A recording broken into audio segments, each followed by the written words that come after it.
Yugoslavia was an independent state which came into existence at the end of the First World War and disintegrated in 1992 with the breakup of multiple independent nations. The Yugoslavia national football team was a very competitive one which featured in 8 World Cups and 4 European Championships.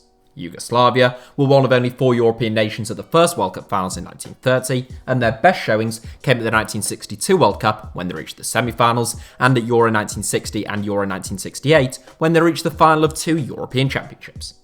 Since the breakup of Yugoslavia, and as a consequence the Yugoslavia national football team, 7 national teams have come into existence, namely Bosnia and Herzegovina, Croatia, North Macedonia, Montenegro, Serbia, Slovenia, and most recently Kosovo. For the purposes of this video, I'm going to be taking a look at the players who represent all 7 of those national teams and seeing what a combined Yugoslavian 11 might look like today. Now, HITC Sport actually made this video in the past, but that was 3 years ago, so things have changed a fair bit, and people keep on asking me to do it. I can't take the risk of losing my reputation as the People's Channel, so I've decided to give it a go. On that note, I just wanted to point out that if any of you have tweeted, direct messaged, emailed, Instagrammed, or whatevered me in the last few months, I've been a bit flooded and a bit useless at responding. I apologise on that front. I used to respond to everyone, but it's one of the curses of the channel growing, and it's now very difficult, if not nigh impossible, to respond to everyone. I'll keep trying to wade through as many of your messages as possible though, and if you send in anything nice which I haven't replied to, don't think I don't appreciate it. Here is my reunified Yugoslavia starting 11 and bench. Goalkeeper, Jan Oblak. A reunified Yugoslavia would have 2 excellent goalkeepers, both Slovenian, and a handful of very good ones. Despite the competition, Jan Oblak is quite possibly the best goalkeeper in the world right now, never mind just from the former state of Yugoslavia. So he is our number 1. Oblak was born in Slovenia 18 months after the nation gained independence, and he first started representing his country at youth level at the age of 14. Now aged 27, the indomitable Atletico Madrid shotstopper has won 28 caps for Slovenia to date, and it was only the persistence of the first name on our bench that prevented him from racking up international appearances even earlier. Centre-back, Dejan Lovren. I always seem to go with 4-2-3-1 or 4-3-3 formations with these types of what-if videos, so it's about time I mixed it up a bit. Today's team is set up to fit in our best players, and that means a very narrow 3-1-2-2-1-1. Yes, shut up, that is a real formation. Okay, no, I've never seen it before, but there's no reason why you couldn't. Look, I've got 3 defenders, 5 midfielders, and 2 forwards. It's like a very narrow 3-5-2. I just wanted to fit in the best players. Okay, let's see if we can pick up the tempo. The first man in my brilliantly set up back 3 is one of the best defenders on earth, according to Dejan Lovren, and that man is Dejan Lovren. The Liverpool centre-back may sometimes be the butt of a few jokes, but he obviously isn't as bad as some people make out, given that he played 18 games last season as the Reds won the Champions League, and he's played 14 times this season en route to Liverpool winning the Premier League title, and he played a pivotal role in Croatia's run to the 2018 World Cup final. What's more, Lovren often saves his best performances for the international stage, and he's won 57 caps for Croatia in total. Lovren was actually born in modern-day Bosnia and Herzegovina, whilst it was part of the Socialist Federal Republic of Yugoslavia, but Lovren and his family fled Bosnia as refugees, firstly to Germany, and then to Croatia. Centre-back, Stefan Savic. Stefan Savic is what you might call a kick-it-and-head-it type of centre-back, a man who knows both his duties and his limitations, and carries them out with minimal fuss. That's why Savic occupies the central spot in my back 3, not as a sweeper, but as a stopper. Formerly of Partizan, Man City and Fiorentina, Savic has been with Atletico Madrid since 2015, where Diego Simeone has crafted him into a really solid central defender. Savic was born in the small agricultural town of Mojkovac, which has been a mini hotbed of footballing talent back when Montenegro was part of Yugoslavia. Savic began representing Montenegro on the international stage at 16, and he has won 52 caps for the senior team in total. Centre-back, Alexander Kolarov. Alongside 2 pretty no-nonsense defenders, the last man in my back 3 is much more of a ball player.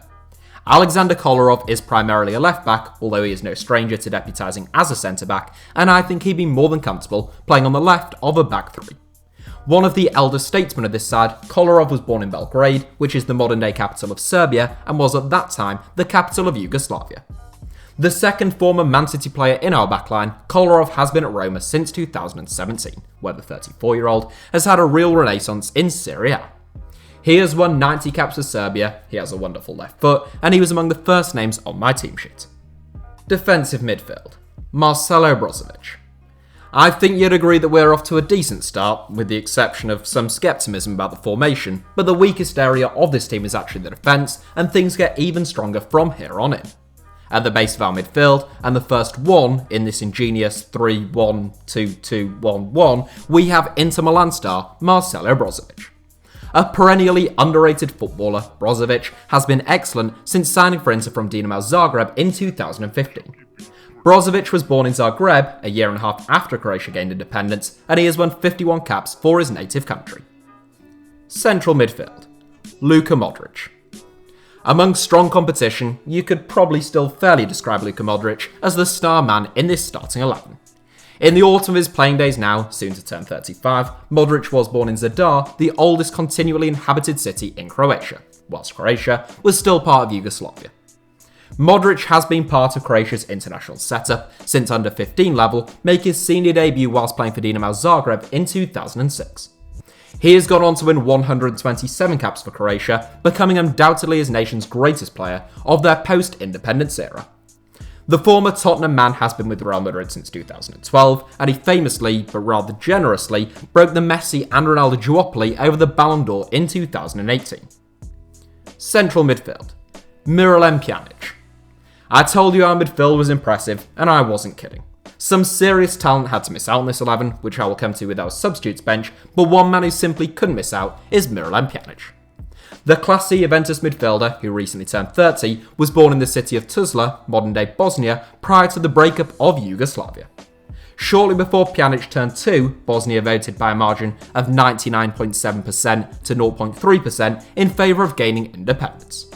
Pjanic's family moved to Luxembourg before the outbreak of the Bosnian War, and it was in Luxembourg that Pjanic began his career, even representing Luxembourg at under 17 and under 19 level. The motherland came calling in 2008 though, and the long-time Serie A star has since won 92 caps for Bosnia and Herzegovina, the third most of any player in the national team's history. Attacking midfield, Dusan Tadic. There's plenty of experience in this 11, and our first attacking midfielder is another man over the age of 30. Dusan Tadic was born in what was then Yugoslavia in 1988, and he came through the excellent youth ranks of Bosnian outfit Vojvodina. He moved to the Eredivisie in 2010 with Groningen, followed by FC Twente, and eventually a move to the Premier League. Following 4 very good seasons at Southampton, things were just starting to go a little stale for the Serbian, and he returned to the Netherlands with Ajax. The move turned out to be a masterstroke, with Tadic earning a Ballon d'Or nomination in 2018 and reaching absurd numbers in terms of both goals and assists. He has been capped 67 times by Serbia, and given his form at Ajax over the last 2 years, I simply couldn't leave him out of this 11. Attacking midfield, Sergei Milankovitch-Savic. Adding a sprinkling of youth, sort of, to this 11, at least as our youngest starter at 25, is Lazio star Sergei Milankovitch-Savic. An athletic and intelligent midfielder who can play in a box-to-box role or even a little more advanced, Milankovitch-Savic's early years have tended to ebb and flow. He is on a high right now, enjoying an excellent season with Lazio, and once again capturing the attention of some of Europe's biggest clubs. Unlike the rest of this 11, Milankovitch-Savic wasn't even born in the Balkans, and he was born in Spain, since his father was also a professional footballer, playing for Segunda Division side Lleida, who were liquidated in 2011.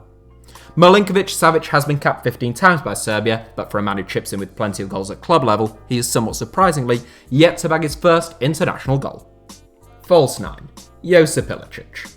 Yes, that's right, I'm pulling out the false 9 position, and you should all just be grateful I didn't go with Troquartista. Essentially, Josip Ilicic has shown in recent years that he plays his best football in a more advanced role than simply playing as an attacking midfielder, and he is almost better suited to playing as a centre forward. Ilicic has had a good career, but he has so often cut a frustrating figure, seemingly capable of achieving even greater things. His recent brilliance for Atalanta has both reaffirmed the belief that Ilicic can be truly special, whilst adding to the frustration that we didn't see this kind of form sooner. Aged 32, Ilicic was born in modern-day Bosnia, whilst it was part of Yugoslavia, but he doesn't represent Bosnia at international level. Ilicic's father died when he was only 1 year old, and after that tragedy, his mother moved the family to Slovenia. It is Slovenia that Ilicic represents on the international stage, having won 65 caps, and he walks into this 11. Centre forward, Edin Dzeko. Playing ahead of Josip Ilicic in this side is another veteran of the game. Ilicic's craft, guile and intelligence, twinned with Dzeko's size, power and sharp eye for goal, gives this strike partnership a bit of everything, and I think they'd be a real handful to try and contain.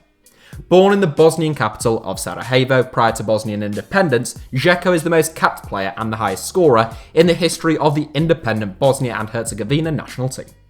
Aged 34, Dzeko is our third ex-Man City man, and he has been starring for Roma, where he has a better than 1-2 record, since 2016. It is noticeable how many of these players either play or have played in Serie A. I don't have anything to add on that, it's just noticeable. That's the starting 11 done, but don't fear, we're not quite done just yet. On my bench, I've got fellow Slovenian shotstopper Samir Handanovic, towering Serbian centre-back Nikola Maksimovic, Croatian fullback Šime Vrsaljko, his compatriots Ivan Rakitic and Mateo Kovacic offering some serious depth in midfield, yet another Croatian in the form of Ivan Perisic, who may be the most unfortunate man to miss out on my starting 11, and finally Real Madrid's Serbian centre-forward Luka Jovic, who might have started ahead of Edin Dzeko were it not for his slow start to life in Spain. In terms of those who missed out even on the bench, the likes of Mario Pasalic, Luka Milivojevic and Alexander Mitrovic can consider themselves unfortunate. Meanwhile, we must of course have a newly unified Yugoslavia national team boss as well. That title has to go to former Sarajevo midfielder Vladimir Petkovic, who has managed in Switzerland, Italy and Turkey.